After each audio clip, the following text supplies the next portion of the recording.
प्यारे दर्शकों नमस्कार। तारीख है आज 6 अगस्त 2026, दिन वीरवार, हिंदी तिथि श्रावण माह कृष्ण पक्ष अष्टमी।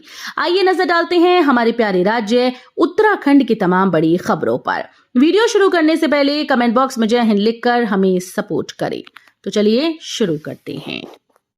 चंपावत को बड़ी सौगात, बनबसा रेलवे स्टेशन पर अचनेरा टनकपुर एक्सप्रेस के ठहराव को मिली मंजूरी। चंपावत जिले और सीमांत क्षेत्र के लोगों के लिए एक महत्वपूर्ण सौगात के रूप में बनबसा रेलवे स्टेशन पर गाड़ी संख्या 15093/15094 अचनेरा टनकपुर एक्सप्रेस के ठहराव को स्वीकृति प्रदान कर दी गई। केंद्र के रेल सूचना और प्रसारण मंत्री अश्विनी वैष्णव ने पुष्कर सिंह धामी को भेजे पत्र में अवगत कराया कि मुख्यमंत्री ने 8 जुलाई को जनसुविधा के दृष्टिगत बनबसा रेलवे स्टेशन पर रेलगाड़ी के ठहराव का अनुरोध किया था। इस अनुरोध पर सकारात्मक निर्णय लेते हुए बनबसा रेलवे स्टेशन पर अचनेरा टनकपुर एक्सप्रेस के ठहराव की स्वीकृति प्रदान कर दी गई।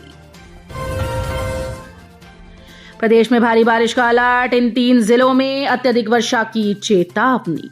मौसम विज्ञान केंद्र देहरादून ने बृहस्पतिवार को उत्तराखंड में भारी से बहुत भारी बारिश का अलर्ट जारी किया। प्रदेश के अधिकांश हिस्सों में हल्की से मध्यम बारिश के साथ गरज चमक की संभावना जताई गई, जबकि कई जिलों में तेज बारिश और आकाशीय बिजली को लेकर विशेष चेतावनी जारी की।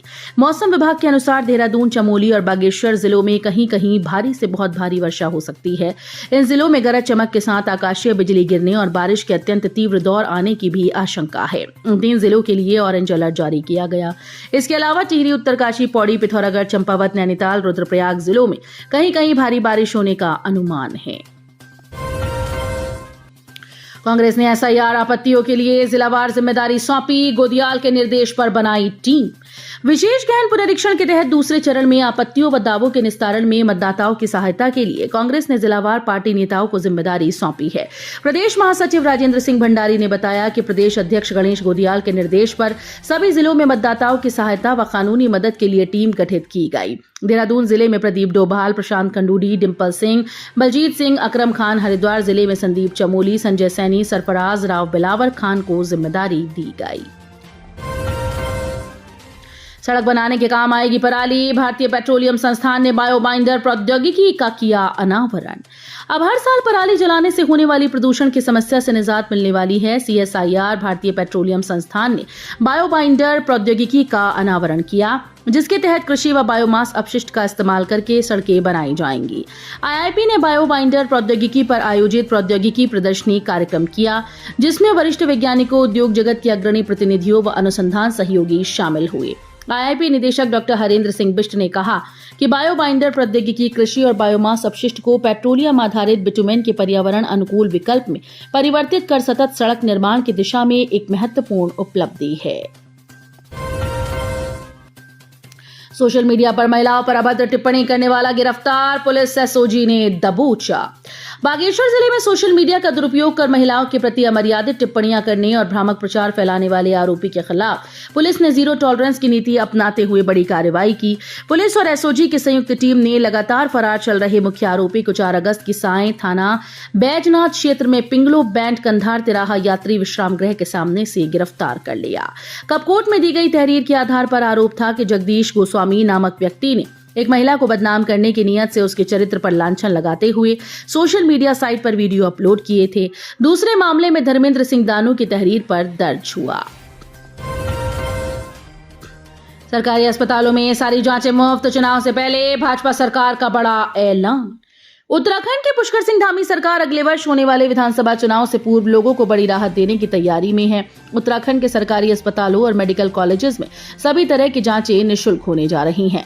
दरअसल सरकारी अस्पतालों और मेडिकल कॉलेजेस की ओपीडी में हर दिन औसतन 50,000 मरीज आते हैं। तकरीबन 15,000 मरीज किसी न किसी पैथोलॉजी या फिर दूसरी जांच से गुजरते हैं। अब इसके लिए तय शुल्क देना पड़ता है, पर सरकार अब राहत देने की तैयारी कर रही है।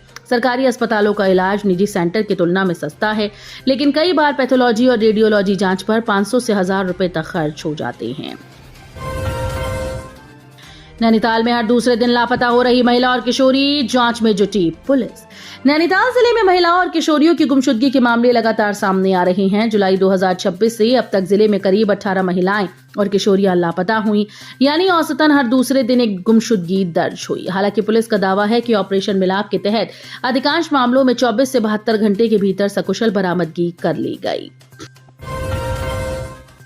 अब पहाड़ के निकायों में शुरू होंगे आरोग्य मंदिर, पहले पुनर्निर्धारण करेगा शहरी विकास विभाग।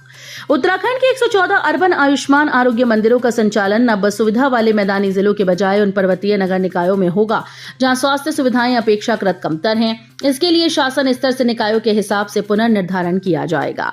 पिछले दिनों पुरानी कंपनी से अनुबंध खत्म होने के बाद शहरी विकास विभाग ने नगर निकायों को आरोग्य मंदिरों के संचालन का जिम्मा स्थायी तौर पर दे दिया है। कुछ निकायों ने संचालन शुरू कर दिया है, लेकिन कई जगहों पर नहीं हो रहा। प्रदेश के राजकीय हाई स्कूल के प्रधानाध्यापकों का 5 साल बाद भी स्थायीकरण नहीं, प्रमोशन लटकी। प्रदेश के राजकीय हाई स्कूल के प्रधानाध्यापकों का 5 साल बाद भी स्थायीकरण नहीं हो पाया, जिससे उनके प्रमोशन लटक गए हैं। शिक्षा निदेशालय ने सभी मुख्य शिक्षा अधिकारियों से उनके स्थायीकरण का प्रस्ताव मांगा। शिक्षा विभाग में वर्ष 2018 के बाद से शिक्षकों और प्रधानाध्यापकों की पदोन्नतियां लटकी हैं। यही वजह है कि कई शिक्षक 30 से 35 साल की सेवा के बाद एक ही पद से सेवानिवृत्त हो रहे हैं। शिक्षकों के मुताबिक वर्षों बाद विभाग में पदोन्नति की प्रक्रिया चल रही है, लेकिन स्थायीकरण के नाम पर प्रधानाध्यापकों की पदोन्नति को फिर से लटका दिया गया है। सितारगंज में सोने मकान का ताला तोड़कर चोरों ने उड़ाए गहने नकदी, नंदा विहार कॉलोनी में वारदात, एफआईआर दर्ज। सितारगंज में नंदा विहार कॉलोनी में सोने मकान का ताला तोड़कर अज्ञात चोरों ने सोने चांदी के जेवर, नकदी और जरूरी दस्तावेज चोरी कर लिए। मामले में पुलिस ने अज्ञात चोर के खिलाफ प्राथमिकी दर्ज की। नंदा विहार कॉलोनी निवासी लवली सोनी ने बताया कि वो घर में अपने 2 बच्चों के साथ रहती हैं। 1 अगस्त की रात को वो बच्चों के साथ पुरानी मंडी के पास स्थित अपनी ससुराल गई थी। अगले दिन 2 अगस्त को जब वो लौटी तो मुख्य गेट का ताला टूटा मिला। कांवड़ गिरने पर हंगामा, पुलिसकर्मी को दौड़ाया, चोरी की कार लेकर घुसे युवक को कांवड़ियों ने पीटा। हरिद्वार के चंडीघाट चौक पर कांवड़ नीचे गिरने के बाद हंगामा हो गया। एक कांवड़ यात्री ने मौके पर मौजूद पुलिसकर्मी पर कांवड़ खंडित करने और नशे में होने का आरोप लगा दिया। आरोप लगाते हुए यात्री पुलिसकर्मी के पीछे दौड़ पड़ा। कुछ देर तक पुलिसकर्मी आगे आगे और कांवड़िया पीछे पीछे दौड़ता रहा, जिससे मौके पर अफरा तफरी का माहौल बन गया। आप लाल किला बम ब्लास्ट आरोपी के मददगार हैं, बुजुर्ग को धमकाया, डिजिटल अरेस्ट का ठग लिए 13 लाख। देहरादून पटेल नगर क्षेत्र में साइबर ठगों ने एक बुजुर्ग को लाल किला बम ब्लास्ट के आरोपी का मददगार बताकर डिजिटल अरेस्ट के नाम पर 13 लाख रुपए की ठगी कर डाली। खुद को एनआईए और एटीएस का अधिकारी बताने वाले ठगों ने कार्रवाई और गिरफ्तारी का भय दिखाकर पीड़ित से खाते में रकम ट्रांसफर करा ली। पीड़ित जगदीश सिंह उसराथान ने शिकायत दर्ज कराई। पुलिस ने मामले की जांच शुरू कर दी। हरिद्वार में हुई हरियाणा के कांवड़ यात्री की मौत, सोते समय अचानक बिगड़ी थी तबीयत। पतंजलि योगपीठ के निकट बुधवार दोपहर विश्राम कर रहे हरियाणा के कांवड़ यात्री की अचानक से तबीयत बिगड़ गई। स्वजन पुलिस की मदद से उन्हें अस्पताल लेकर पहुंचे, लेकिन चिकित्सकों ने उन्हें मृत घोषित कर दिया। पुलिस ने शव पोस्टमार्टम के लिए भेज दिया। माना जा रहा है कि हृदय रुकने से कांवड़ यात्री की मौत हुई। हरियाणा के झज्जर जिले के बहादुरगढ़ तहसील के गांव बामनौली निवासी सुनील ने स्वजन के साथ बुधवार सुबह हरिद्वार से गंगा जल उठाया था। पुत्र मंजीत समेत अन्य स्वजन सहित हरियाणा लौट रहे थे। थकान होने पर परिवार पतंजलि योगपीठ के पास विश्राम करने के लिए एक शिविर में रुक गया। पिथौरागढ़ में करोड़ों की साइबर ठगी का भांडाफोड़, म्यूल अकाउंट गैंग के 2 सदस्य दबोची। सीमांत जनपद में साइबर अपराध के खिलाफ चलाए जा रहे अभियान के तहत साइबर सेल और कोतवाली बेरीनाग पुलिस ने बड़ी कार्रवाई करते हुए म्यूल अकाउंट गैंग के 2 सदस्यों को गिरफ्तार किया। पुलिस जांच में एक बैंक खाते में 12.35 लाख रुपए और दूसरे में 1.04 करोड़ से अधिक के संदिग्ध लेन देन का खुलासा हुआ।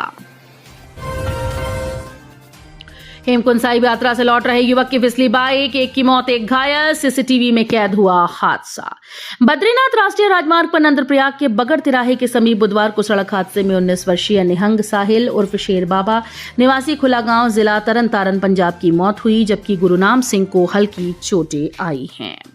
जानकारी के अनुसार साहिल उर्फ शेर बाबा और अन्य साथी के साथ हेमकुंड साहिब यात्रा से वापस लौट रहे थे। बताया गया कि बाइक अचानक अनियंत्रित होकर फिसल गई, जिससे वो सड़क पर गिर पड़े और निहंग शेर बाबा के सिर में गंभीर चोट लग गई।